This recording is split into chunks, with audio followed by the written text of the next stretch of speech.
Hi hello friends, welcome back to our channel. ഇന്നത്തെ reading എന്ന് പറയുന്നത് ഒരു നോ കോണ്ടാക്റ്റിലുള്ളവർ അല്ലെങ്കിൽ സെപ്പറേഷനിലൊക്കെ ഉള്ള ആളുകൾക്ക് വേണ്ടിയിട്ടുള്ള റീഡിംഗ് ആണ്. ഇപ്പോൾ നിങ്ങൾ സെപ്പറേഷൻ ആയിരിക്കുന്ന ഈ ഒരു സമയത്ത്, അല്ലെങ്കിൽ നിങ്ങളെ വിട്ടിട്ട് നിങ്ങളെ ഈ ഒരു പേഴ്സൺ പോയിട്ടുണ്ട്, നിങ്ങൾ തമ്മിലൊരു ഡിസ്റ്റൻസിലാണ്, ഈ ഒരു സമയത്ത് നിങ്ങളുടെ പേഴ്സൺ നിങ്ങളെക്കുറിച്ച് ചിന്തിക്കുന്നുണ്ടോ? അങ്ങനെ ചിന്തിക്കുന്നുണ്ടെങ്കിൽ എന്താണ് അവർ ചിന്തിക്കുന്നത്?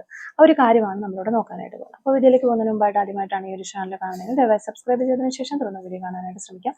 അതുപോലെ തന്നെ ഇതൊരു ജനറൽ റീഡിംഗ് ആണ്, ടൈംലെസ് ആണ്, ജെൻഡർലെസ് ആണ്. എപ്പോഴാണോ നിങ്ങൾ ഈ ഒരു വീഡിയോ കാണുന്നത് ആ ഒരു സമയം മുതൽ നിങ്ങൾക്ക് ഇത് റെസനേറ്റ് ആയിട്ട് ഇടങ്ങുന്നതായിരിക്കും. ഇതിൽ വരുന്ന ക്ലൂസ്, സിറ്റുവേഷൻസ്, എനർജീസ് ഇതെല്ലാം നിങ്ങളുമായിട്ട് റെസനേറ്റ് ചെയ്യുന്നുണ്ട് എന്ന് നിങ്ങൾക്ക് തോന്നുകയാണെങ്കിൽ ഇതൊരു ഗൈഡൻസ് മെസ്സേജ് മാത്രമായിട്ട് എടുക്കാം. ഇനി റെസനേറ്റ് ചെയ്യുന്നില്ല എന്ന് നിങ്ങൾക്ക് തോന്നുന്ന സമയത്ത് തന്നെ വീഡിയോ സ്കിപ്പ് ചെയ്ത് പോകാം. ആരും ഫോഴ്സ്ഫുള്ളി റെസനേറ്റ് ചെയ്യാനായിട്ട് നിൽക്കരുത്. പോസിറ്റീവായിട്ട് തിങ്ക് ചെയ്യുക, നല്ലൊരു റീഡിങ് കിട്ടാനായിട്ട് പ്രാർത്ഥിക്കും. ഓക്കെ, അപ്പോൾ നമ്മളിവിടെ നോക്കുന്നത് നിങ്ങളുമായിട്ട് ഡിസ്റ്റൻസിലുള്ള അല്ലെങ്കിൽ നിങ്ങളുമായിട്ട് സെപ്പറേഷനിലുള്ള ആ ഒരു വ്യക്തി നിങ്ങളെക്കുറിച്ച് ചിന്തിക്കുന്നുണ്ടോ എന്നുള്ളൊരു കാര്യമാണ്. അവർ നിങ്ങളെക്കുറിച്ച് ചിന്തിക്കുന്നുണ്ടെങ്കിൽ എന്താണ് അവർ നിങ്ങളെക്കുറിച്ച് ചിന്തിച്ചുകൊണ്ടിരിക്കുന്നത് എന്നുള്ളൊരു കാര്യമാണ്. അവർക്ക് നിങ്ങളോട് എന്തെങ്കിലും പറയാനായിട്ടുണ്ടോ, അല്ലെങ്കിൽ ഈ ഒരു സമയത്ത് അവരെന്താണ് നിങ്ങളെക്കുറിച്ച് ചിന്തിക്കുന്നത്, അല്ലെങ്കിൽ അവർ നിങ്ങളെ മറന്നുപോയോ എന്നൊക്കെയുള്ള കാര്യങ്ങളാണ് നമ്മളോട് നോക്കുന്നത്. ഓക്കെ, ഫസ്റ്റ് കാർഡ് നമുക്ക് കിട്ടിയിട്ടുള്ളത് നയൻ ഓഫ് വാൻഡ്സിന്റെ ഒരു കാർഡാണ്. സെക്കൻഡ് കാർഡ് ദ മൂൺ കാർഡാണ്. Okay, 7 of swords, 2 of wands, ace of cups കിട്ടുന്നുണ്ട്, king of cups, okay, page of wands, 10 of wands, 5 of cups, king of pentacles, 4 of cups, ചാരിയോട്ട് card. ഇപ്പോൾ ഇത്രയും കാർഡുകളാണ് നമുക്കിവിടെ കിട്ടിയിട്ടുള്ളത്. Master card നോക്കുകയാണെങ്കിൽ 5 of wands ആണ് നമുക്കിവിടെ master കാർഡായിട്ട് കിട്ടിയിട്ടുള്ളത്. അപ്പോൾ ഇതാണ് നമുക്കിവിടെ കിട്ടിയിരിക്കുന്ന ഒരു സ്പ്രെഡ്. അപ്പോൾ ഇവിടെ നിങ്ങളുടെ പേഴ്സൺ നിങ്ങളെക്കുറിച്ച് ചിന്തിക്കുന്നുണ്ടോ എന്നുള്ളൊരു കാര്യം നമ്മൾ നോക്കിക്കഴിഞ്ഞാൽ ഫസ്റ്റ് നമുക്ക് വരുന്ന കാർഡ് എന്ന് പറഞ്ഞാൽ 9 of wandsന്റെ ഒരു കാർഡാണ്. ഈ ഒരു 9 of wands എന്ന് പറയുമ്പോഴത്തേക്കും ഇപ്പോൾ നിങ്ങളുടെ പേഴ്സൺ നിങ്ങളിൽ നിന്നും കുറച്ച് ബൗണ്ടറീസ് ഒക്കെ കീപ്പ് ചെയ്ത് നിങ്ങളെ ഒന്ന് മാറ്റി നിർത്തിയിരിക്കുന്ന ഒരു സമയമാണ് എന്ന് നമുക്ക് പറയാൻ പറ്റും. അതോടൊപ്പം തന്നെ ഈ നിങ്ങളുടെ രണ്ടുപേരുടെയും റിലേഷൻഷിപ്പിന്റെ കാര്യത്തിലേക്ക് നോക്കുകയാണെങ്കിൽ നിങ്ങളുടെ റിലേഷൻഷിപ്പിന്റെ നിങ്ങൾ ഒരുമിച്ചുണ്ടാകേണ്ട സമയത്തിന്റെ ഒരു പകുതി സമയത്തോളം കഴിഞ്ഞിരിക്കുന്നു എന്നുള്ളതാണ്. അതായത് നിങ്ങൾ തമ്മിൽ ഒരുമിച്ചുണ്ടാകേണ്ടത് ഇപ്പോൾ ഒരു 10 years നിങ്ങൾ, അല്ലെങ്കിൽ ഒരു 20-50 years നിങ്ങൾ ഒരുമിച്ചുണ്ടാകണം എന്നുണ്ടെങ്കിൽ അതിൻ്റെ ഒരു പകുതി ഭാഗത്തോളം നിങ്ങൾ ഇപ്പോൾ ഒരുമിച്ചുണ്ടായിട്ടുണ്ട് എന്നുള്ളതാണ് നമുക്കിവിടെ മനസ്സിലാക്കാനായിട്ട് പറ്റുന്നത്. അപ്പോൾ പകുതി ഭാഗം ഇനിയും കിടക്കാണ്. അപ്പൊ പകുതി സമയമേ കഴിഞ്ഞിട്ടുള്ളൂ, ഇനിയും നിങ്ങളോടൊപ്പം ഇവരെ മുന്നോട്ടേക്ക് പോകേണ്ടതായിട്ട് ഇവിടെ നമുക്ക് പറയാനായിട്ട് സാധിക്കും. അതായത് നിങ്ങളുടെ ഒപ്പം അവരുണ്ടാകും എന്നുള്ളതാണ് ഇപ്പോൾ നിങ്ങൾ സെപ്പറേഷൻ ആണെങ്കിൽ പോലും. പിന്നെ നമ്മളിവിടെ നോക്കിക്കഴിഞ്ഞാൽ കുറേ നിങ്ങൾ ഈ ഒരു റിലേഷൻഷിപ്പിന് വേണ്ടി എഫേർട്ട് ഇട്ടു. നിങ്ങളുടെ പേഴ്സൺ വളരെ കുറച്ച് മാത്രമാണ് റിലേഷൻഷിപ്പിലേക്ക് എഫേർട്ട് ഇട്ടത്. പക്ഷെ നിങ്ങൾ ഈ കുറേ എഫേർട്ട് ഇട്ടെങ്കിലും നിങ്ങൾ ഏകദേശം ഒരു സക്സസ്സിലേക്ക് എത്താനുള്ള സമയത്ത് നിങ്ങൾ അത് ഡ്രോപ്പ് ചെയ്ത് അവിടെ നിന്ന് പോയി എന്നുള്ളത് നമുക്ക് മനസ്സിലാകുന്നത്. അപ്പോൾ നിങ്ങൾ ആ എഫേർട്ട് ഇട്ട് ഏത് നിമിഷത്തിലാണോ നിന്നിരുന്നത് അവിടെ നിന്ന് കുറച്ചുകൂടി മുന്നോട്ട് പോയാൽ നിങ്ങൾ സക്സസ്സിലെത്തിയേനെ. പക്ഷെ നിങ്ങൾ അവിടെ ഡ്രോപ്പ് ചെയ്ത് പോയതായിട്ടാണ് നമുക്ക് കാണാനായിട്ട് പറ്റുന്നത്. അങ്ങനെയുള്ള ഒരു എനർജിയാണ് വരുന്നത്. അതുകൊണ്ട് തന്നെ ഇത് ഒരു ബ്രേക്കപ്പിലേക്കോ അല്ലെങ്കിൽ ഒരു സെപ്പറേഷനിലേക്കോ ഒക്കെ പോയിട്ടുണ്ടാവാം എന്നുള്ളതാണ് മനസ്സിലാകുന്നത്. ഓക്കെ, പിന്നെ ഇവിടെ നമ്മൾ നോക്കിയാൽ മൂൺ കാർഡാണ് നമുക്ക് കാണാം. മൂൺ കാർഡ് എന്ന് പറയുമ്പോഴത്തേക്കും ഈ ഒരു സിറ്റുവേഷൻ അല്ലെങ്കിൽ ഈ ഒരു പേഴ്സൺ നിങ്ങളുടെ ലൈഫിൽ വരാനായിട്ട് വിധിക്കപ്പെട്ടിട്ടുള്ള അല്ലെങ്കിൽ ഫെയ്ത്ത് ഉള്ള, വിധിയുള്ള ഒരു പേഴ്സൺ തന്നെയാണ് എന്നുള്ളതാണ് നമുക്കിവിടെ മനസ്സിലാകുന്നത്. അതോടൊപ്പം തന്നെ ഈ ഒരു റിലേഷൻഷിപ്പിൽ കാര്യം എടുക്കുകയാണെങ്കിൽ പാസ്റ്റിൽ നടന്നിട്ടുള്ള ആ ഒരു കാര്യങ്ങൾ, നിങ്ങൾ തമ്മിൽ ഒരുമിച്ചായിരുന്ന ആ ഒരു സമയങ്ങളൊക്കെ ശരിക്കും പറഞ്ഞാൽ ഒരു മായ പോലെ, അത് എല്ലാം അതായത് ഒരു മറവിയുടെ പുറകിൽ അല്ലെങ്കിൽ ഒരു പുകയുടെ മറവിൽ ഇങ്ങനെ കഴിഞ്ഞു പോയ കുറേ കാര്യങ്ങൾ ഇങ്ങനെ മാറ്റി നിർത്തപ്പെട്ടിരിക്കുന്ന പോലെയാണ് നമുക്ക് മനസ്സിലാകുന്നത്. ഓക്കെ, അപ്പോൾ ഇതൊക്കെ എൻ്റെ ലൈഫിൽ ഈ ഒരു പേഴ്സൺ വന്നോ, ഇത്രയും കാര്യങ്ങളൊക്കെ എൻ്റെ ലൈഫിൽ നടന്നോ എന്ന് അതൊരു സ്വപ്നമായിരുന്നോ എന്നൊക്കെ വരെ നിങ്ങൾ ചിന്തിക്കുന്ന രീതിയിൽ ആ ഒരു അവര് നിങ്ങളുടെ ലൈഫിൽ വന്നതും അവർ നിങ്ങളോടൊപ്പം ഉണ്ടായിരുന്ന സമയങ്ങളെല്ലാം ഒരു മായ അല്ലെങ്കിൽ അതുപോലെ മാറ്റി നിർത്തപ്പെട്ടിരിക്കുന്നു നിങ്ങളുടെ ലൈഫിൽ. അത് നിങ്ങൾ സ്റ്റെപ്പ് ബാക്ക് ചെയ്ത് നിർത്തിയിരിക്കുന്നു എന്നുള്ളതാണ് നമുക്കിവിടെ മനസ്സിലാകുന്നത്. ഓക്കെ, പിന്നെ നമ്മൾ നോക്കുകയാണെങ്കിൽ നമുക്ക് 7 ഓഫ് സോർട്സിന്റെ ഒരു കാർഡ് ഉണ്ട്. ഈ ഒരു കാർഡ് എന്ന് പറഞ്ഞിട്ടുണ്ടെങ്കിൽ ശരിക്കും ഒരു മെന്റൽ മാനിപ്പുലേഷൻ ഒരു കാർഡാണ്. അതായത് നിങ്ങളുടെ പേഴ്സൺസ് നിങ്ങളോട് നിങ്ങളെ പറ്റിക്കുകയോ ചീറ്റ് ചെയ്യുകയോ അങ്ങനെ നിങ്ങളുടെ ശത്രുക്കളോട് കൂടെ ചേർന്ന് നിന്നുകൊണ്ട് നിങ്ങളെ മാനിപ്പുലേറ്റ് ചെയ്യുകയോ അങ്ങനെ എന്തൊക്കെയോ കാര്യങ്ങൾ ഇതിനകത്ത് നടന്നിട്ടുണ്ട്. അപ്പം ആ ഒരു അല്ലെങ്കിൽ ഈ റിലേഷൻഷിപ്പിൽ നിന്ന് തന്നെ ജസ്റ്റ് ഒന്ന് പുറകോട്ട് മാറി നിന്ന് നിങ്ങളെ അവഗണിക്കുന്ന രീതിയിൽ, അല്ലെങ്കിൽ നിങ്ങളുടെ ഓപ്പോസിറ്റ് നിൽക്കുന്ന ആളുകളോട് ചേർന്ന് നിന്ന് നുണകൾ പറഞ്ഞുണ്ടാക്കുക, ഇങ്ങനെ എന്തൊക്കെയോ കുറച്ച് പ്രശ്നങ്ങൾ നിങ്ങൾ തമ്മിൽ ഉണ്ടായിട്ടുണ്ട് എന്നുള്ളതാണ് ഈ ഒരു കാർഡിൽ നിന്ന് മനസ്സിലാകുന്നത്. അപ്പോൾ അതായിരിക്കാം നിങ്ങളുടെ പേഴ്സൺ ഈ ഒരു സെപ്പറേഷനിലേക്ക് പോയിട്ടുള്ളതിന് കാരണം. അപ്പോൾ പിന്നെ നമ്മളിവിടെ നോക്കുകയാണെങ്കിൽ നമുക്കിവിടെ 2 ഓഫ് വാൻസിന്റെ കാർഡ് വരുന്നുണ്ട്. ഈ ഒരു വാൻസിന്റെ കാർഡ് എന്ന് പറയുമ്പോഴത്തേക്കും ഈ ഒരു പ്രശ്നങ്ങളൊക്കെ നടന്ന് നിങ്ങളൊരു സെപ്പറേഷനിലോ അങ്ങനെ ഇതിലേക്ക് പോയി കഴിഞ്ഞതിന് ശേഷം നിങ്ങളോ അല്ലെങ്കിൽ നിങ്ങളുടെ പേഴ്സണോ എബ്രോഡ് പോയതായിട്ട് നമുക്കിവിടെ, അല്ലെങ്കിൽ കുറച്ചൊരു ലോങ് ഡിസ്റ്റൻസിലേക്ക് മാറി അവരുടെ പ്രസൻസ് നിങ്ങൾക്ക് കിട്ടാതെയായി അങ്ങനെ ലോങ് ഡിസ്റ്റൻസിലേക്ക് പോയതായിട്ടാണ് നമുക്കിവിടെ കാണാനായിട്ട് പറ്റുന്നത്. അപ്പോൾ അത് ചിലപ്പോൾ അവരുടെ ജോലി സംബന്ധമായ കാര്യങ്ങൾക്കോ അല്ലെങ്കിൽ ഫ്യൂച്ചർ പ്ലാനിങ്ങുകൾ ആ ഒരു പ്രോഗ്രസ്സിനൊക്കെ വേണ്ടിയിട്ട് അവർ മാറിയതായിരിക്കും. അപ്പോൾ അങ്ങനെ ഒരു മാറ്റം നമുക്കിവിടെ കാണാനായിട്ട് പറ്റുന്നുണ്ട്. നിങ്ങളോ അല്ലെങ്കിൽ നിങ്ങളുടെ പേഴ്സണോ കുറച്ച് ഡിസ്റ്റൻസിലേക്ക് കൂടുതലായിട്ട് എബ്രോഡ് പോയതായിട്ടാണ് നമുക്കിവിടെ കാണാനായിട്ട് പറ്റുന്നത്. അപ്പൊ പിന്നെ നമ്മൾ നോക്കുകയാണെങ്കിൽ ഏസ് ഓഫ് കപ്സിന്റെ ഒരു കാർഡ് ഇവിടെ വന്നിട്ടുണ്ട്. ഏസ് ഓഫ് കപ്സ് എന്ന് പറയുമ്പോഴത്തേക്കും ഒരു ന്യൂ ബിഗിനിങ് തന്നെയാണ് കാണിച്ചു തരുന്നത് നമുക്ക്. അപ്പം ഈ ഒരു പേഴ്സൺ ഇവിടെ നമുക്കൊരു പ്ലാനിങ്ങിന്റെ ഒരു ഇത് കാണാനായിട്ട് പറ്റുന്നുണ്ട്. അപ്പൊ നിങ്ങളുടെ പേഴ്സൺ ഇപ്പൊ നിങ്ങളെ കുറിച്ച് ചിന്തിക്കുന്നുണ്ട് എന്ന് നമുക്ക് മനസ്സിലാവുന്നുണ്ട്.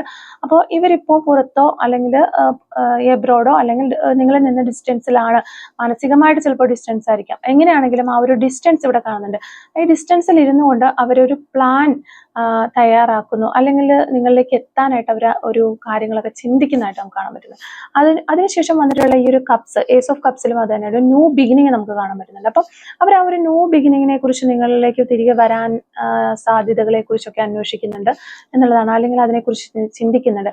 ബേസിക്കലി ഈ ഒരു ന്യൂ ബിഗിനിങ് റിലേഷൻഷിപ്പിൽ ഒരു സ്നേഹം, ആ ഒരു സ്നേഹത്തിന്റെ ഒരു ഇമോഷൻസിനെ കുറിച്ചൊക്കെ ചിന്തിക്കുന്നതിൽ നിന്ന് ഉണ്ടാകുന്ന ആ ഒരു ന്യൂ ബിഗിനിങ് ആണ്. അപ്പോൾ ഇവിടെ ഒരു നിങ്ങളുടെ ആ ഒരു അൺകണ്ടീഷണൽ ലവ്, ആ ഒരു സ്നേഹം അത് അവർക്ക് നഷ്ടപ്പെട്ടു, അത് വീണ്ടും തിരിച്ചു പിടിക്കണം എന്ന്, അല്ലെങ്കിൽ എന്നിലേക്ക് ആ ഒരു ഫ്ലോ ഉണ്ടാകണം എന്ന രീതിയിൽ ചിന്തിക്കുന്ന ഒരു വ്യക്തിയുടെ എനർജിയാണ്. അതാണ് നിങ്ങളെക്കുറിച്ച് ചിന്തിക്കുന്ന സമയത്ത് അവർ കൂടുതലായിട്ട് ചിന്തിക്കുന്നത് നിങ്ങളുടെ ആ ഒരു സ്നേഹം അവർക്ക് കിട്ടിയിരുന്നത് അത് നഷ്ടപ്പെട്ടു പോയി, അത് വീണ്ടെടുക്കണം എന്നാണ് ഈ ഒരു പേഴ്സൺ കൂടുതലായിട്ട് ചിന്തിച്ചുകൊണ്ടിരിക്കുന്നത് എന്നുള്ളതാണ്. പിന്നെ നമ്മൾ കിങ് ഓഫ് കപ്സ് എന്ന് പറയുമ്പോഴത്തേക്ക് ഇതൊരു സ്നേഹത്തിന്റെ ഇമോഷണൽ ബാലൻസിന്റെ ഒക്കെ ഒരു എനർജിയാണ്. അപ്പോൾ തീർച്ചയായും നിങ്ങളെക്കുറിച്ച് ഈ ഒരു പേഴ്സൺ ചിന്തിക്കുന്നുണ്ട്, നിങ്ങളിലേക്ക് വരാനായിട്ട് ഒത്തിരി ആഗ്രഹിക്കുന്ന ഒരു പേഴ്സന്റെ എനർജിയാണ്. വളരെ സ്നേഹം ഈ ഒരു സമയത്ത് നിങ്ങളോട് തോന്നുന്നുണ്ട്. ആ ഒരു ഇമോഷൻസ് ഒക്കെ അവർ കൺട്രോൾ ചെയ്തുകൊണ്ട് വളരെയധികം ബുദ്ധിപരമായിട്ട് ചിന്തിച്ച്, ഇനി ചിലപ്പോൾ നിങ്ങളെ അവഗണിച്ചു പോയ ഒരു പേഴ്സൺ ആയതുകൊണ്ട് തിരിച്ചു വന്നാലോ നിങ്ങൾ റിജക്റ്റ് ചെയ്ത് കളഞ്ഞാലോ എന്നൊക്കെ വിചാരിച്ചിട്ട് അവർ ഒരിക്കലും നിങ്ങൾക്ക് റിജക്റ്റ് ചെയ്യാൻ പറ്റാത്ത രീതിയിൽ, ചിലപ്പോൾ ഇതൊരു ലവ് റിലേഷൻഷിപ്പ് ഒക്കെ ആണെങ്കിൽ അതൊരു അറേഞ്ച്മെന്റിലേക്കൊക്കെ കൊണ്ടുവന്നു കഴിഞ്ഞാൽ അത് നിങ്ങൾക്ക് ഒരിക്കലും റിജക്റ്റ് ചെയ്ത് കളയാൻ പറ്റാത്ത രീതിയിൽ അങ്ങനെ നിങ്ങളിലേക്ക് വരാനായിട്ട് വളരെ ബുദ്ധിപരമായിട്ട് ചിന്തിക്കുന്ന ഒരു പേഴ്സന്റെ എനർജിയാണ് നമുക്ക് കാണാൻ പറ്റുന്നത്. അപ്പം ഇതിന്റെ എല്ലാം അടിസ്ഥാനം എന്ന് പറഞ്ഞാൽ ഇമോഷണൽ ആയിട്ടുള്ള അവരുടെ നിങ്ങളോടുള്ള ഒരു ഫീലിങ്സ് ആണ്. ഈ ഒരു സമയത്ത് നിങ്ങളുടെ പേഴ്സണ് വളരെയധികം ഇമോഷണൽ മെച്യൂരിറ്റി ഉള്ളതായിട്ട് കാണാൻ പറ്റുന്നുണ്ട്. ഈ ഒരു കാർഡ് അതുകൂടിയാണ് നമുക്ക് പറഞ്ഞു തരുന്നത്. ഓക്കെ, പിന്നെ പേജ് ഓഫ് വാൻസിന്റെ ഒരു കാർഡ്. പേജ് ഓഫ് വാൻസ് എന്ന് പറയുമ്പോഴത്തേക്കും ഇവിടെ നമുക്ക് നോക്കിക്കഴിഞ്ഞിട്ടുണ്ടെങ്കിൽ ഇവിടെ നിങ്ങളുടെ എനർജിയിലേക്ക് വരുമ്പോൾ നിങ്ങൾ ഒന്നും പ്ലാൻ ചെയ്യേണ്ടതായിട്ട് യാതൊരു കാര്യവും ഇല്ല എന്നാണ് യൂണിവേഴ്സോട് പറഞ്ഞിരുന്നത്. കാരണം നിങ്ങളുടെ പേഴ്സൺ നിങ്ങൾക്ക് കൂടി വേണ്ടിയിട്ടുള്ള ഈ റിലേഷൻഷിപ്പ് വീണ്ടും തിരിച്ചു പിടിക്കാനുള്ള പ്ലാനിങ്ങുകളും കാര്യങ്ങളും എല്ലാം അവർ ചെയ്യുന്നുണ്ട്. അപ്പോൾ ഇവിടെ നോക്കുകയാണെങ്കിൽ നിങ്ങൾ ചിന്തിക്കുന്ന അല്ലെങ്കിൽ നിങ്ങൾ ഓവർ തിങ്ക് ചെയ്യേണ്ട ഒന്നും ഒരു കാര്യമില്ല എന്ന് ഡയറക്റ്റ് നമുക്കിവിടെ യൂണിവേഴ്സ് പറഞ്ഞു തരികയാണ്. നിങ്ങൾക്ക് ആ ഒരു സമയമാകുന്ന സമയത്ത്, ആ ഒരു ഡിവൈൻ ടൈമിൽ നിങ്ങളുടെ മുന്നിലേക്ക് എല്ലാം വരും. ആ ഒരു ഫ്ലോയിൽ നിങ്ങൾ അങ്ങ് പോയാൽ മതി, നിങ്ങൾ ഒന്നും പ്ലാൻ ചെയ്യേണ്ട ആവശ്യമില്ല. അപ്പോൾ ആ ഒരു എക്സൈറ്റ്മെന്റ് മാത്രമേ നിങ്ങൾക്ക് ഉണ്ടാകാനായിട്ട് പോകുന്നുള്ളൂ. ഇതെങ്ങനെ സംഭവിച്ചു എന്നുള്ള ആ ഒരു എക്സൈറ്റ്മെന്റ്, അതോടുകൂടി നിങ്ങൾക്ക് അങ്ങനെ മുന്നോട്ടേക്ക് പോകാനായിട്ട് സാധിക്കും എന്നുള്ളതാണ് നമുക്ക് മനസ്സിലാകുന്നത്. പിന്നെ ഇവിടെ നോക്കുകയാണെങ്കിൽ ഇപ്പോൾ ഈ ഒരു സമയത്ത് ഈ ഒരു പേഴ്സണൽ എനർജിയിൽ വളരെയധികം ഇവർക്ക് നിങ്ങളെക്കുറിച്ചുള്ള ചിന്തകൾ വരുന്നുണ്ട്. നിങ്ങളോടൊപ്പം ഉണ്ടായിരുന്ന ആ ഒരു സമയങ്ങളും കാര്യങ്ങളെക്കുറിച്ചൊക്കെ അവർ ചിന്തിക്കുന്നുണ്ട്. അതോടൊപ്പം തന്നെ ഞാനിവിടെ പറഞ്ഞു ഇവരുടെ ജോലി സംബന്ധമായ കാര്യങ്ങൾക്കാണ് ഇവർ കുറച്ച് ഡിസ്റ്റൻസിലേക്ക് മാറിയിട്ടുള്ളത്. അപ്പോൾ ആ ഒരു വർക്കും അതുപോലെ തന്നെ ഈ റിലേഷൻഷിപ്പിൽ ഇനി എന്ത് ചെയ്യണം എന്നതിനെക്കുറിച്ചുള്ള പ്ലാനിങ് കാര്യങ്ങൾ ഇതെല്ലാം കൂടിയിട്ട് ഇവർ ശരിക്കും ഒരു ടയേർഡായ ഒരു സിറ്റുവേഷനിലൂടെയാണ് പോയിക്കൊണ്ടിരിക്കുന്നത് എന്നുള്ളതാണ് നമുക്ക് മനസ്സിലാകാനായിട്ട് വരുന്നത്. അപ്പം അതോടൊപ്പം തന്നെ ഇവർക്ക് ഒത്തിരി റെസ്പോൺസിബിലിറ്റീസ് ഉള്ള ഒരു പേഴ്സൺസ് ആണ്. ഇവരുടെ ഫാമിലി മാറ്റേഴ്സ് കൂടി നോക്കേണ്ട ഒരു പേഴ്സൺ ആയിരിക്കാം ഇവർ. അപ്പോൾ ഒത്തിരി ഹാർഡ് വർക്ക് ചെയ്യുന്നുണ്ട്. അതോടൊപ്പം തന്നെ ഈ റിലേഷൻഷിപ്പും കൂടെ മുന്നോട്ടേക്ക് കൊണ്ടുവരണം എന്ന രീതിയിൽ ചിന്തിച്ചുകൊണ്ടിരിക്കുന്ന ഒരു പേഴ്സന്റെ ഒരു എനർജിയാണ് നമുക്ക് മനസ്സിലാകുന്നത്. അപ്പം പിന്നെ നമ്മൾ നോക്കുമ്പോൾ ഇവിടെ 5 ഓഫ് കപ്സ് കിട്ടുന്നുണ്ട്. 5 ഓഫ് കപ്സ് എന്ന് പറയുമ്പോഴത്തേക്ക് ഒരു റിഗ്രറ്റ് ഫീലിംഗ് തന്നെയാണ്. അപ്പോൾ നിങ്ങളുടെ പേഴ്സൺ നിങ്ങളെക്കുറിച്ച് ചിന്തിക്കുന്നുണ്ടോ എന്ന് ചോദിക്കുമ്പോൾ ഏറ്റവും കൂടുതൽ അവർ നിങ്ങളെക്കുറിച്ച് ചിന്തിക്കുന്നത് ഒരു കുറ്റബോധത്തോടെയാണ്. ഇത്രയും സ്നേഹമുള്ള ഒരു പേഴ്സണെ ഞാൻ നഷ്ടപ്പെടുത്തി കളഞ്ഞു എന്ന് അവർ ചിന്തിക്കുന്നുണ്ട്. കാരണം അവർ ചിന്തിക്കുമ്പോൾ നിങ്ങളെക്കുറിച്ച് ചിന്തിക്കുമ്പോൾ അവർ വിചാരിക്കുന്നത് ഞാൻ ഒരിക്കലും ഈ ഒരു പേഴ്സണ് അവരർഹിക്കുന്ന രീതിയിൽ ഒരു സ്നേഹമോ കാര്യങ്ങളോ ഒന്നും കൊടുത്തില്ല എന്ന് ഈ ഒരു പേഴ്സൺ ചിന്തിക്കുകയാണ്. അപ്പോൾ അങ്ങനെ ചിന്തിക്കുന്ന സമയത്ത് നിങ്ങൾക്ക് അവരെ നഷ്ടമായി എന്ന് പറയുമ്പോൾ അതൊരു വലിയ നഷ്ടമായിട്ട് അവർക്ക് തോന്നുന്നില്ല. അവർക്ക് തോന്നുന്നത് ഇത്രയും കെയർ ചെയ്ത അല്ലെങ്കിൽ ഇത്രയും എന്നെ സ്നേഹിച്ച ഒരു പേഴ്സണെ ആണല്ലോ ഞാൻ നഷ്ടപ്പെടുത്തി കളഞ്ഞത് എന്ന് ഓർത്തുകൊണ്ട് അവർക്ക് വളരെയധികം ഒരു നിരാശ, ഒരു റിഗ്രറ്റ് ഒക്കെ നിങ്ങളെക്കുറിച്ച് ചിന്തിക്കുന്ന സമയത്തുണ്ട് എന്നുള്ളത് നമുക്കിവിടെ മനസ്സിലാക്കാൻ പറ്റുന്നുണ്ട്. പിന്നെ വരുന്നത് king of pentacles. King of pentacles എന്ന് പറയുമ്പം ഒരു ഓപ്പർച്യൂണിറ്റി, ആ ഒരു ഗ്രോത്ത് അവരുടെ ലൈഫിൽ ഉണ്ടാകാനുള്ള ഒരു സക്സസ്, അത് നിങ്ങളുമായിട്ട് ഒരുമിച്ച് ചേരുന്ന ഈ റിലേഷൻഷിപ്പ് മുന്നോട്ട് കൊണ്ടുപോകുന്നതായിരിക്കാം. അല്ല എന്നുണ്ടെങ്കിൽ അവർ ഇപ്പോൾ ആയിരിക്കുന്ന അവരുടെ കരിയറിലെ ഒരു സക്സസ് ആയിരിക്കാം. എന്താണെങ്കിലും അവരുടെ ഒരു ഡിസിപ്ലിനും സെൽഫ് ഡിസിപ്ലിനും ഒരു ഇമോഷൻസ് കൺട്രോൾ ചെയ്ത് മാനേജ് ചെയ്ത് ആ ഒരു കാര്യങ്ങളെല്ലാം മുന്നോട്ട് കൊണ്ടുപോയതിനാൽ അവർക്ക് കിട്ടുന്ന എന്തോ ഒരു റിവാർഡ്, ഒരു സാമ്പത്തികപരമായിട്ടുള്ള ഒരു ഉയർച്ച അവരുടെ ലൈഫിലേക്ക് വരുന്നതായിട്ട് നമുക്ക് മനസ്സിലാകുന്നുണ്ട്. കാരണം ഒത്തിരി ഒരു ബുദ്ധിപരമായിട്ടുള്ള രീതിയിൽ കാര്യങ്ങൾ മുന്നോട്ട് കൊണ്ടുപോകാനായിട്ട് കഴിവുള്ള ഒരു പേഴ്സന്റെ എനർജിയാണ് നമുക്ക് കാണുന്നത്. അപ്പോൾ അവർ ലോങ് ടൈം കുറേ നാളുകളായിട്ട് ഈ ഒരു കാര്യത്തിന് വേണ്ടി പ്രയത്നിച്ചുകൊണ്ടിരുന്ന ഒരു വ്യക്തിയാണ്. അപ്പോൾ ഈ ഒരു സമയത്ത് സാമ്പത്തികപരമായിട്ട് അവർ ഉയർച്ചയിലേക്ക് വരുന്നു എന്ന് കാണുന്നുണ്ട്. അങ്ങനെ വരുമ്പോൾ അവർ ഒരു സാമ്പത്തിക ഒരു സ്വാതന്ത്ര്യം അവർ നേടും. അപ്പൊ അങ്ങനെ വന്നു കഴിയുമ്പോൾ ആരുടെയും അണ്ടറിലല്ല. ഇവിടെ ഒത്തിരി റെസ്പോൺസിബിലിറ്റീസ് ഉണ്ടെന്ന് നമ്മൾ പറഞ്ഞ് ഈ റെസ്പോൺസിബിലിറ്റീസ് ഒക്കെ നിറവേറ്റണമെങ്കിൽ അവർക്ക് പൈസ, സാമ്പത്തികം ആവശ്യമാണ്. അപ്പൊ അതിന്റെ ഒരു സാമ്പത്തികപരമായ കുറച്ച് ഉയർച്ചയിലേക്ക് വന്നു കഴിയുമ്പോൾ അവർക്ക് കുറച്ചും കൂടി ഒരു ആശ്വാസമാകും. അപ്പൊ അവർക്ക് വീണ്ടും ഈ ഒരു റിലേഷൻഷിപ്പിന് വേണ്ടി വർക്ക് ചെയ്യാനായിട്ടുള്ള സമയവും കാര്യങ്ങളൊക്കെ ഉണ്ടാവും എന്നുള്ളതാണ് മനസ്സിലാവുന്നത്. പിന്നെ ഇവിടെ 4 ഓഫ് കപ്സിന്റെ എനർജി. ഇവിടെയും നമുക്ക് ഈ ഒരു 5 ഓഫ് കപ്സിന്റെ പോലെ തന്നെ റിഗ്രറ്റ് തന്നെയാണ് ഇവർക്ക് തോന്നുന്നത്. നിങ്ങൾ ഒത്തിരി സ്നേഹം ഇവരുടെ മുന്നിലേക്ക് വെച്ച് നീട്ടിയ സമയത്തൊന്നും തന്നെ ഇവരത് കണ്ടതായിട്ടോ അല്ലെങ്കിൽ അവർക്ക് അതിന്റെ വാല്യൂ മനസ്സിലാക്കാനായിട്ടോ സാധിച്ചില്ല. എൻ്റെ ലൈഫിൽ ഇത്രയും നല്ലൊരു പേഴ്സണെ ഞാൻ നഷ്ടപ്പെടുത്തി കളഞ്ഞല്ലോ എന്നോർത്ത് ആ പ്രീവിയസ് അവർക്ക് ഉണ്ടായിട്ടുള്ള ആ എക്സ്പീരിയൻസ് കാര്യങ്ങളൊക്കെ ഓർത്തിട്ട് അവർ ഒത്തിരി നിരാശപ്പെടുന്നു. എനിക്ക് എൻ്റെ മുന്നിലുണ്ടായിരുന്ന ഇത്രയും നല്ലൊരു പേഴ്സണെയാണല്ലോ ഞാൻ റിഫ്യൂസ് ചെയ്ത് കളഞ്ഞത്, നിരസിച്ചത് എന്നോർത്ത് അവർ റിഗ്രറ്റ് ചെയ്യുന്നുണ്ട് നിങ്ങളെക്കുറിച്ച് ചിന്തിക്കുന്ന സമയത്ത് എന്നുള്ളതാണ് നമുക്ക് മനസ്സിലാവുന്നത്. പിന്നെ നമുക്കത് ചാരിയോട്ട് കാർഡ് വരുന്നുണ്ട്. ഇത് ഒത്തിരി ഒബ്സ്റ്റക്കിൾസ്, തടസ്സങ്ങൾ നിങ്ങളുടെ വഴികളിലേക്ക് വന്നിട്ടുണ്ട് എന്ന് തന്നെയാണ് നമുക്ക് മനസ്സിലാക്കാൻ പറ്റുന്നത്. ഇനി ഈ തടസ്സങ്ങൾ വരാത്ത റിലേഷൻഷിപ്പ് ആണെങ്കിൽ ചെറിയ ചെറിയ തടസ്സങ്ങൾ നിങ്ങളുടെ ലൈഫിലേക്ക് വരും എന്നുള്ളത് മനസ്സിലാക്കാം. എന്ത് പ്രശ്നം വന്നാലും വളരെ കോൺഫിഡൻറ്റോടുകൂടി അതിനെ നേരിടാനായിട്ട് നിങ്ങൾ മുന്നോട്ടേക്ക് നിൽക്കണം. ഒരു വിൽ പവർ നേടിയെടുക്കണം എന്നാണ് യൂണിവേഴ്സ് നമുക്കിവിടെ തരുന്ന ഒരു യൂണിവേഴ്സൽ മെസ്സേജ് എന്ന രീതിയിൽ നമുക്ക് തരുന്നത്. നിങ്ങളോടാണ് യൂണിവേഴ്സ് പറയുന്നത് എന്ത് പ്രശ്നങ്ങളും ഇതിനകത്ത് വന്നാലും നമ്മൾ നമ്മളുടെ ആ ഒരു വിൽ പവർ നഷ്ടപ്പെടുത്തി കളയാതെ നമ്മുടെ ഇമോഷൻസ് കൺട്രോൾ ചെയ്തുകൊണ്ട് ആ ഒരു ലക്ഷ്യത്തിന് വേണ്ടി മുന്നോട്ടേക്ക് പോകണം. അപ്പോൾ നമുക്ക് ആ ഒരു സക്സസ് ഇവിടെ കിട്ടും എന്നുള്ളതാണ്. കാരണം ഓൾറെഡി യൂണിവേഴ്സ് നമുക്ക് പറഞ്ഞു തരികയാണ് നിങ്ങൾക്ക് കുറെ പ്രശ്നങ്ങൾ ഉണ്ടാകും എന്നുള്ളത് പറഞ്ഞു തരികയാണ്. നിങ്ങളുടെ ലൈഫിൽ കുറേ പ്രശ്നങ്ങൾ, തടസ്സങ്ങൾ വരുമെന്ന് യൂണിവേഴ്സ് പറഞ്ഞു തരുന്നുണ്ട്. അതോടൊപ്പം തന്നെ യൂണിവേഴ്സ് നമുക്ക് പറഞ്ഞു തരുന്നു നിങ്ങൾ എന്തിനു വേണ്ടിയിട്ട്, നിങ്ങളിപ്പോൾ റിലേഷൻഷിപ്പിന് വേണ്ടിയിട്ടാണോ, നിങ്ങൾ വെൽത്തിന് വേണ്ടിയിട്ടാണോ, എന്ത് കാര്യത്തിന് വേണ്ടിയിട്ടാണോ നിങ്ങൾ നിൽക്കുന്നത് അതിലേക്ക് മാത്രം ഫോക്കസ് ചെയ്യുക, അതിന് വേണ്ടിയിട്ട് പരിശ്രമിക്കുക. അപ്പോൾ ആ ഒരു കോൺഫിഡൻറ്റ് ലെവൽ നിലനിർത്തിക്കൊണ്ട് പോയി കഴിഞ്ഞാൽ നിങ്ങൾ ഉറപ്പായിട്ടും യു വിൽ ബി സക്സസ്ഫുൾ. നിങ്ങൾ ഉറപ്പായിട്ട് സക്സസ്സിലേക്ക് വരും എന്നുള്ളതാണ് യൂണിവേഴ്സ് ഇവിടെ നമുക്ക് പറഞ്ഞു തരുന്ന ആ ഒരു ഗൈഡൻസ് മെസ്സേജ് ആയിട്ട് കിട്ടുന്നത്. ഓക്കെ, പിന്നെ നമ്മൾ നോക്കുമ്പോൾ നമുക്കിവിടെ 5 ഓഫ് വാൻഡ്സിന്റെ ഒരു കാർഡ് വരുന്നുണ്ട്.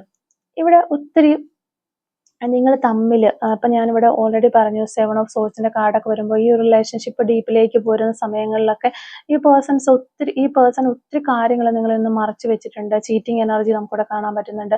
ഇങ്ങനെയുള്ള കാര്യങ്ങളൊക്കെ ഉണ്ടായിട്ടുണ്ട്. അപ്പം നിങ്ങളുമായിട്ട് പ്രശ്നത്തിലേക്ക് വന്നു.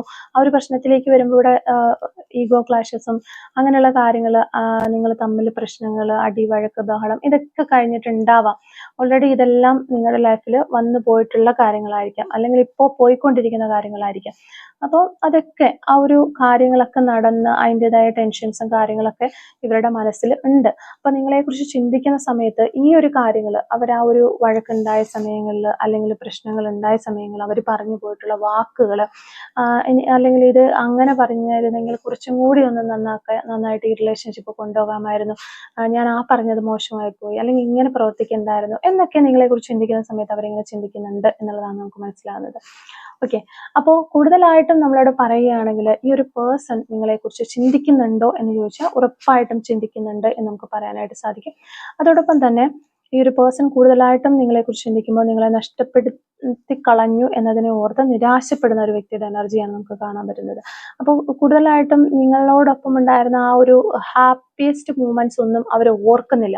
അവർ കൂടുതലായിട്ടും ചിന്തിക്കുന്നത് നിങ്ങളുമായിട്ട് പ്രശ്നത്തിലായ സമയങ്ങളിൽ എന്തൊക്കെയാണ് അങ്ങോട്ടും ഇങ്ങോട്ടും പറഞ്ഞു പോയിട്ടുള്ളത്, അതൊക്കെ നിങ്ങളെ ഹർട്ട് ചെയ്തിട്ടുണ്ടോ, അങ്ങനെ പറഞ്ഞിരുന്നത് ശരിയായില്ലല്ലേ എന്നൊക്കെ, അങ്ങനെയുള്ള ആ കാര്യങ്ങളാണ് അവർ കൂടുതലായിട്ടും ചിന്തിക്കുന്നത്. പക്ഷെ ഈ ഒരു സമയത്ത് ഒരു ന്യൂ ബിഗിനിങ്ങിന് വേണ്ടിയൊക്കെ നിങ്ങളോട് ഒപ്പം ചേർന്ന് ഒരു പുതിയ തുടക്കം ഉണ്ടാകണം എന്നൊക്കെ തന്നെ അവർ ചിന്തിക്കുന്നതായിട്ട് നമുക്ക് കാണുന്നുണ്ട്. അതോടൊപ്പം തന്നെ അവർക്കുള്ള റെസ്പോൺസിബിലിറ്റീസും സാമ്പത്തികപരമായ കുറച്ച് ഉയർച്ച ഉണ്ടാകാനുള്ള കാര്യങ്ങളും ഒക്കെ അവർ ഇതിനോടൊപ്പം തന്നെ ചെയ്ത് മുന്നോട്ടേക്ക് പോകുന്നുമുണ്ട് എന്നുള്ളതാണ് നമുക്കിവിടെ മനസ്സിലാക്കാനായിട്ട് പറ്റുന്നത്. ഓക്കെ, അപ്പോൾ നമുക്ക് കുറച്ച് ക്ലൂസും കൂടെ എടുത്ത് നോക്കാം. Clues related to this reading. Okay, clues related to this reading. Okay, first clue നമുക്ക് കിട്ടുന്നത് മോൾ ഓൺ റൈറ്റ് ഹാൻഡിൽ മറുകുള്ള വ്യക്തികളാകാനുള്ള ചാൻസസ് ഉണ്ട്. Mole on left cheeks, left സൈഡിൽ കവിളിൽ മറുകുള്ള വ്യക്തികളാകാൻ ചാൻസസ് ഉണ്ട്. 1983 എന്ന് പറയുന്ന വർഷം കിട്ടുന്നുണ്ട്. ഫ്ലവേഴ്സ്, ഈ ഒരു റിലേഷൻഷിപ്പിനും ഫ്ലവേഴ്സിനും എന്തെങ്കിലും ബന്ധം ഉണ്ടായിരിക്കാമെന്ന് വിചാരിക്കുന്നു. ലോങ് ഡിസ്റ്റൻസ്, ഓക്കെ, അത് നമുക്ക് ഓൾറെഡി റീഡിങ് കിട്ടിയതാണ്. യു ക്യാൻ ട്രസ്റ്റ് എന്ന് പറയുന്ന ഒരു ക്ലൂ കിട്ടുന്നുണ്ട്. മലപ്പുറം ജില്ല, physical fitness, okay, Messi hair style, Messi ആയിട്ടുള്ള ഹെയർ സ്റ്റൈലൊക്കെ ഉള്ള പേഴ്സൺസ് ആയിരിക്കാം നിങ്ങൾ അല്ലെങ്കിൽ നിങ്ങളുടെ പേഴ്സൺ. ടാറ്റു ആർട്ട് ചെയ്തിട്ടുള്ള വ്യക്തികളാകാൻ ചാൻസസ് ഉണ്ട്. ലോങ് ഹെയർ ഉള്ള വ്യക്തികളായിരിക്കാം. Number 29, red colour, letter T. Number 21, July month, June month, 1997, government service, Kollam Jilla, 1987, April month, 1989, yoga, gaming. അപ്പോൾ ഇത്രയും ക്ലൂസ് ആണ് നമുക്കിവിടെ കിട്ടിയിട്ടുള്ളത്. അപ്പോൾ ഒരു ക്ലൂസും അതുപോലെ തന്നെ റീഡിങ്ങും ഒക്കെ നിങ്ങളുമായിട്ട് റെസനേറ്റ് ചെയ്യുന്നുണ്ടെങ്കിൽ തീർച്ചയായിട്ടും കമൻറ്റ് വഴി അറിയിക്കാനായിട്ട് ശ്രമിക്കുക. അതുപോലെ തന്നെ റീഡിങ് നിങ്ങൾക്ക് ഇഷ്ടമാവുകയാണെങ്കിൽ തീർച്ചയായിട്ടും ലൈക്ക് ചെയ്യുക. കമൻറ്റ് സെക്ഷനിൽ ഹൈപ്പും കൂടി ഒന്ന് ചെയ്തിട്ട് പോകാനായിട്ട് ശ്രമിക്കുക. Thank you for watching.